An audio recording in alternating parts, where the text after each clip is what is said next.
বৃষ্টির পরিমাণ অনেকটা বেড়ে গেছে, দেখতে পাচ্ছ। ঝড় যে আছে খুব সেটা বলবো না, কিন্তু বৃষ্টির পরিমাণ অনেকটাই বেড়ে গেছে। তার সাথে সাথে ঝড় আছে, কিন্তু সেই তাণ্ডব ব্যাপারটা কিন্তু অতটাও নেই। মোটামুটি বলেছিল 80 থেকে 90 কিলোমিটার বেগে ঝড় হবে, কিন্তু সেটা এখনো পর্যন্ত বুঝতে পারছি না।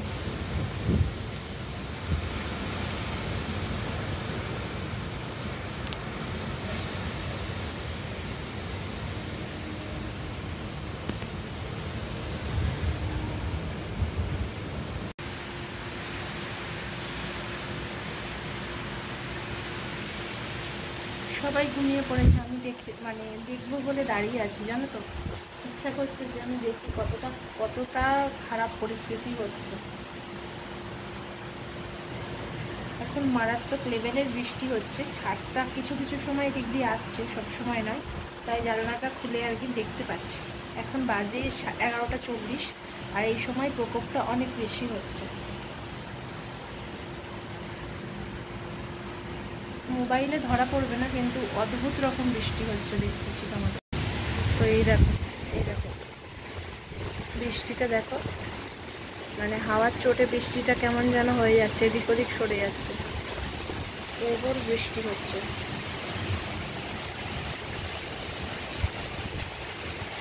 এই যে দেখো বিল্ডিংগুলো গা থেকে কেমন ঝরে ঝরে পড়ছে, কেমন অদ্ভুত বৃষ্টি হচ্ছে।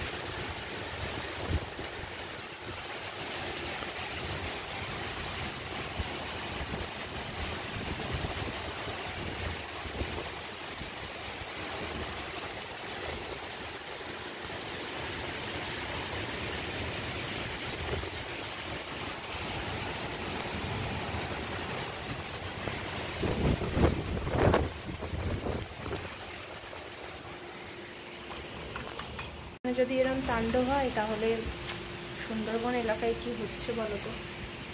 অবশ্য এই অনুভব তো আমরা আগেও পেয়েছি, 2 বছর আগেও আমাদের সাথে হয়েছে। তো চলো, গুড নাইট, সকালবেলা আসবো। গুড মর্নিং ফ্রেন্ডস, সকালবেলা একেবারে কিচেন থেকে ব্লগটা শুরু করলাম। আর বাইরের প্রচণ্ড খারাপ অবস্থা, এখনও বৃষ্টি হয়ে যাচ্ছে। আমি একটু বাইরে গেছিলাম, গিয়ে দুধ, দই, তারপরে পাউরুটি সব কিনে নিয়ে আসলাম। সুমিত সকালবেলা বেরিয়ে গেছে অফিসে, তো ও ব্রেকফাস্ট করে বেরিয়ে গেল, বলছিল কিনে দিয়ে যাবে। আমি বললাম দিতে হবে না, দেরি হয়ে যাবে। তো আমি গিয়ে নিয়ে আসলাম সব কিছু। আর এখানে ভাতও বসিয়ে দিয়েছি, ছেলে দুধ করছি, দুধ কর্নফ্লেক্স খাবে। আর ছেলে করছে এখন প্রজেক্টের কাজ, তো তোমাদেরকে অবশ্যই শেয়ার করব। নিজে সবটা করেছে, তো সেটা তোমাদের অবশ্যই শেয়ার করব। সমৃদ্ধ নিয়ে আসবি? আচ্ছা আমি দেখাচ্ছি, ছেড়ে দে, আমি গিয়ে দেখাচ্ছি। দুধটা ফুটে যাবে বলে যেতে পারছি না। বাইরের খুবই খারাপ অবস্থা, একভাবে বর্ষার মতো বৃষ্টি হচ্ছে। কালকে রাত্রে আমি অনেকবার উঠেছি, দেখেছি কি পরিস্থিতি। মাঝরাতের দিকে বেশ দমকা একটু হাওয়া দিচ্ছিল। তো সেই যে ঝড়টা যেটা ভয়াবহ সেরকম ব্যাপার না হলেও এমনি ঝড় হয়েছে আর কি মোটামুটি। তো চলো পরে আসছি।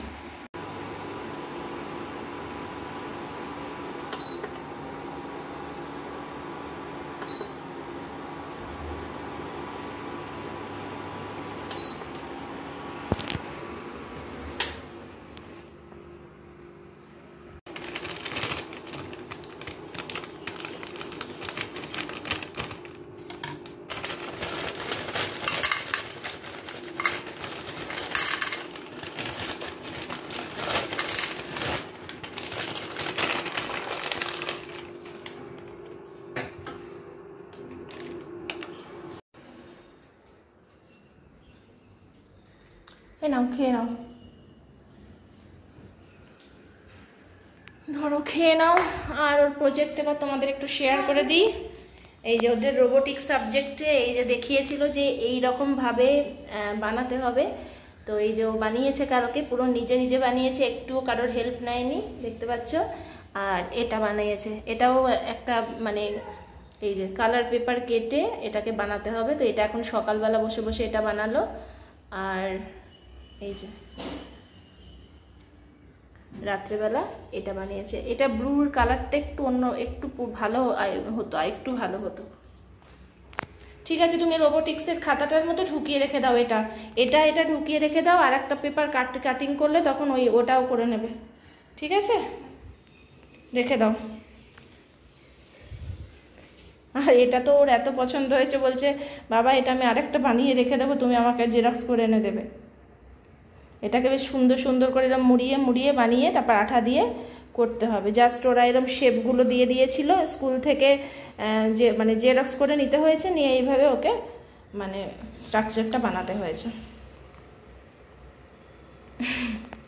এবার দুধ খেয়ে নাও বাবা, দুধ খেয়ে নাও। এখন পাউরুটি খাবে?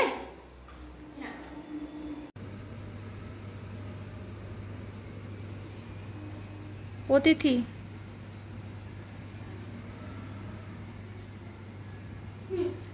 আশীর্বাদ ঠিক করে লিখবি কিন্তু, আশীর্বাদ, আশীর্বাদ।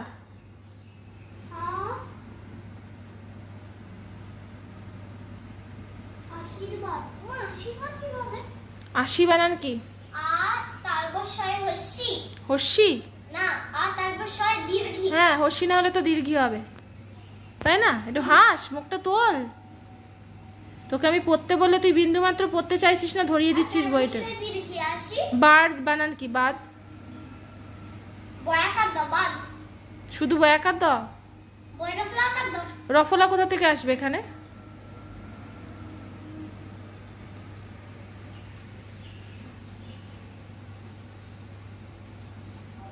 আবার 5 বার পড়বি? তুই ফাঁকিবাজি মেরে উঠতে চাইছো না তাড়াতাড়ি? তাহলে বল আশীর্বাদ বানান। আমি বলবো না, বল। তোকে আমি বলেছিলাম। ভগবান।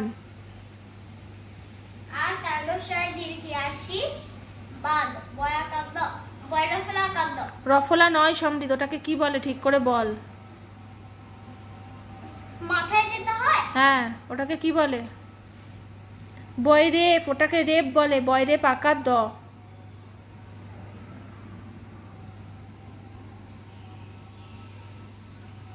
আশীর্বাদ। আর তারপর সেই দিন কি বয়রেপ আকার দ। দ্বিতীয়, দ্বিতীয়। প্রত্যেকটাতে হোঁচট খাবি কেন বলতো? পড়িসনি ঠিক করে। আমি তো তোকে চিনি খুব ভালো করে। তুই তাড়াতাড়ি এটা গুছিয়ে দিয়ে টিভি দেখতে চাইছিস। তারপর লেখ। আবার সেম সেম আমি লিখতে দেবো অন্য পৃষ্ঠাতে প্রত্যেকটা।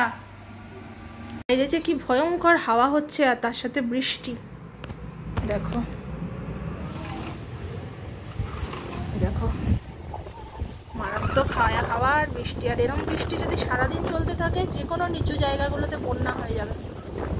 মারাত্মক বৃষ্টি হচ্ছে। এ দেখো পুরো একদম মানে ঝাঁপিয়ে বৃষ্টি হচ্ছে। দেখছো ওই যে ইট ভাটার ওই জায়গাগুলোতে কেমন জল জমে গেছে দেখো।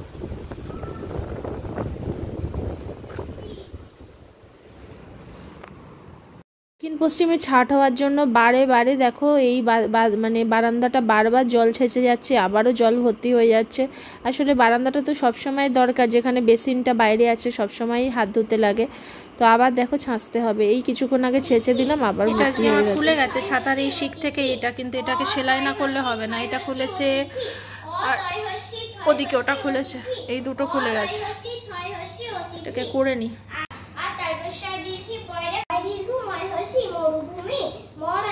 মরু ভয় দীর্ঘময় হসি মরুভূমি মরাই হসি মরু ভয় দীর্ঘময় হসি মরুভূমি। হয়ে গেছে? এবার রেখে দি। হ্যাঁ আমার রেখে দিচ্ছি, বুঝলে? হ্যাঁ আচ্ছা রেখে দে। আমি তো পড়েছি তাই না? রেখে দি এবার। হ্যাঁ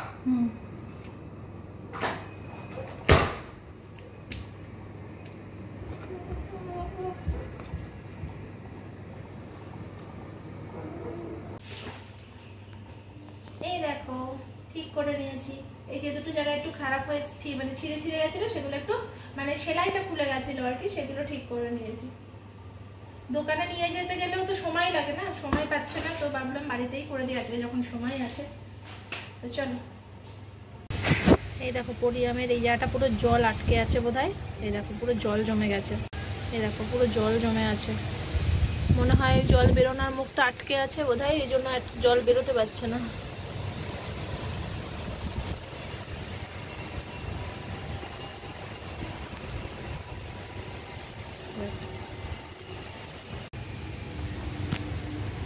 আর গঙ্গার ধারে বৃষ্টিটাও অনেক বেশি হয়, গঙ্গার ওপরে দেখতে পাচ্ছ, গঙ্গার ওপরে বৃষ্টিটা অনেক বেশি হয় অন্যান্য জায়গার থেকে। এখানে পুরো স্রোত হয়ে যাচ্ছে মনে হচ্ছে।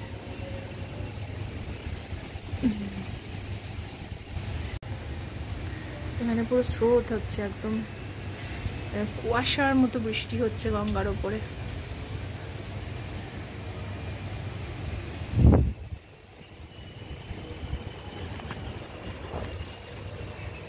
কি অবস্থা দেখো, বোতলটা ভাসছে।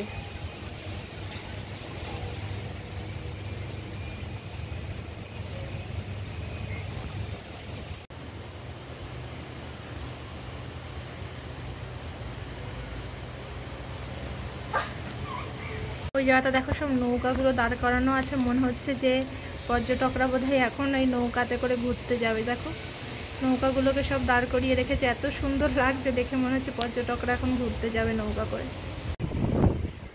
কি অবস্থা, আবারও মনে হচ্ছে মেঘ জমছে।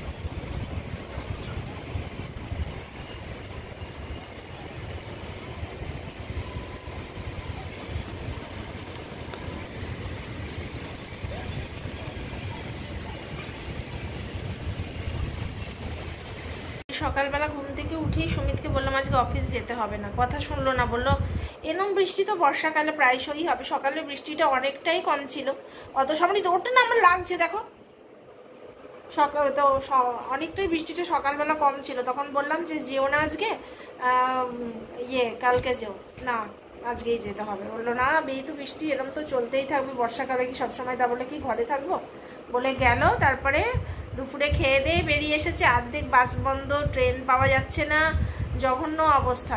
তারপরে যাই হোক, এখন মনে হয় ঢুকছে শ্রীরামপুরে, ঢুকে এখন ফোন করলো আমাকে। আমি তো বারবার ফোন করছি, এটা টেনশন হচ্ছে আমার সেই থেকে, তো বারবার ফোন করছি। তো এখন বললো যে আবার কোয়ার্টারের দিকে যাবে, ওই দিকে গিয়ে তারপরে আবার ওখান থেকে বাড়ি আসবে। তো এই অবস্থা, তো মানে জানি না এই ওয়েদার কবে কাটবে, কালকের মধ্যে কাটবে কিনা কে জানে, রাত্রের মধ্যে। আমার তো মনে হচ্ছে যেন আরও বেশি মেঘ মানে হচ্ছে, জানি না। আর গঙ্গার উপরে তো প্রচণ্ড বৃষ্টি হচ্ছে। আমরা দুজনে লাঞ্চ সেরে নিয়েছি, নিয়ে একটু শুতে আসলাম, আর কি বলবো, ভালো লাগছে না। তো চলো আজকে এখানেই ভিডিওটা শেষ করছি, আবার রাত্রেবেলা ভিডিওটা দিতে হবে। এখানে কারেন্ট অফ হয়নি এখনো পর্যন্ত, তবে আমার বাপের বাড়িতে ওইদিকে সব কারেন্ট অফ। মা বললো কারেন্ট কিচ্ছু নেই, সব অফ হয়ে গেছে, খুব অসুবিধা, মোটর চালাতে পারছে না। মা কি করেছে, ওপর থেকে, ছাদের ওপর থেকে একটা নল দিয়ে বৃষ্টির জল পড়ছে, সে বালতি করে করে মা বৃষ্টির জল কালেক্ট করে রাখছে, যাতে কোনো, কারণ মোটর, কারেন্ট না আসলে মোটর চালাতে পারবে না। আর কলটাও ঘর থেকে, বাইরের কলটাও অনেকটা দূরে, সেখান থেকেও জল আনাটা অসুবিধা। মা বলছে ভালোই হয়েছে, এই কালে সারা রাত ধরে বৃষ্টির জলে ছাদ পুরো পরিষ্কার হয়ে গেছে, এখন ছাদ থেকে একদম ক্লিন জল পড়ছে। সেই জলগুলো মা একদম ঘরের সামনেই বালতি রেখে দিয়েছে, মানে বারান্দার সামনে বালতি রেখে দিয়েছে, দিয়ে কালেক্ট করেছে। যে ভালো করছো, বৃষ্টির জল কালেক্ট করছো, কিছু করার তো নেই। আর এখন মা ভারী বালতি টানতেও পারবে না, যার জন্য ঘরের সামনে জলটা পেয়ে যাচ্ছে, উপকার হচ্ছে। তো এই তো, চলো এখনকার মতো সকলকে টাটা।